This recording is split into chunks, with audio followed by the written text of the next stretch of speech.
Dnes je zahájenie výstavy, vlastne dvojtýždňového workshopu, ktorý prebiehal na fakulte architektúry, ktorého sa zúčastnilo 20 študentov z 13 krajín európskych, plus ďalších 20 študentov slovenských spolupracovali na tému verejné priestory a urbanizmu Bratislavy.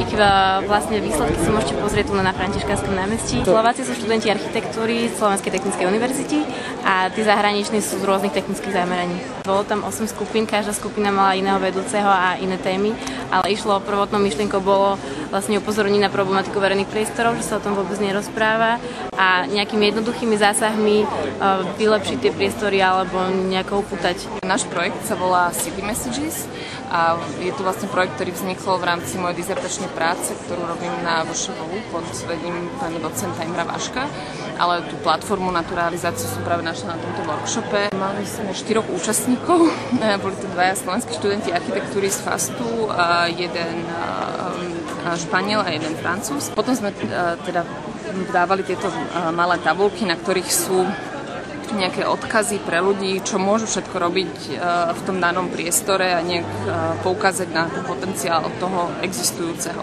Čiže sme sa snažili povedať, aby napríklad začali piknikovať na tráve, aby si zobrali svoj obed so sebou do mesta a všeobecne sme sa snažili odovzdať takú nejakú pozitívnu správu ľuďom o tom, aby viac využívali aj verejné priestranstva. Tie tabuľky ostanú s povolením týždeň v meste, čiže do budúceho piatka, do 17.7.